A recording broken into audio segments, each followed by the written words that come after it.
જેને સ્વીટ ખાવી છે અને શુગર ફ્રી ફેટ ફ્રી પણ ખાવી છે તો એના માટે આ એક યુનિક ડિશ છે. અને તમે સેલેડ કહો, સાઇડ ડિશ કહો અથવા ડિઝર્ટ કહો. આમાં આપણે બનાના, ડ્રેગન ફ્રૂટ, દાડમ અને પપૈયા, ઓકે, આટલું વસ્તુ લીધું છે.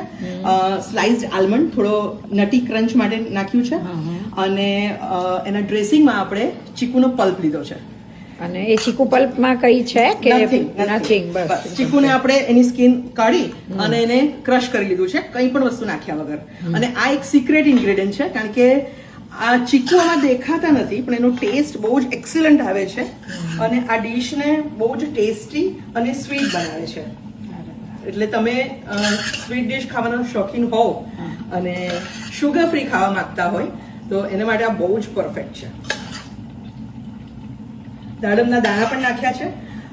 આમ તો તમે તમારી પસંદના કોઈ પણ ફ્રૂટ નાખી શકો, પણ સૌથી ઇમ્પોર્ટન્ટ એ છે કે સોફ્ટ ફ્રૂટ હોવા જોઈએ. હાર્ડ ફ્રૂટ જેમ કે એપલ ને એવું આપણે નહીં નાખી શકીએ, કારણ કે ખાવામાં એટલી મજા નહીં આવશે.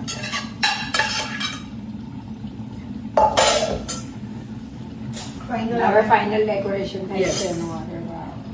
મોસંબીના પીસીસ જે થોડા ઓપોઝિટ કલર પણ છે અને એની બોર્ડર પણ બની જશે.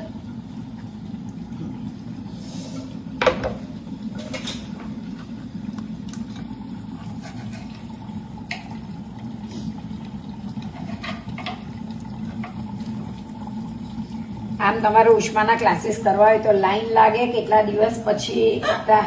અને તમને જૈન જો કંઈ પણ, મેં તો બહુ બધા જૈન ક્લાસીસ ઉષ્મા પાસે કર્યા છે. હું મેરેજ કરીને આવી પછી કન્ટિન્યુઅસ બધા ક્લાસ ઉષ્મા પાસે કર્યા છે, પણ આજે તો આ સમથિંગ વેરી ડિફરન્ટ. અને મેં ટેસ્ટ પણ કરી જોયું બનાવતા તો એકદમ યુનિક અને ફટાફટ વાળું. હું આવ્યા પછી આ 5 મિનિટમાં બની ગયું છે.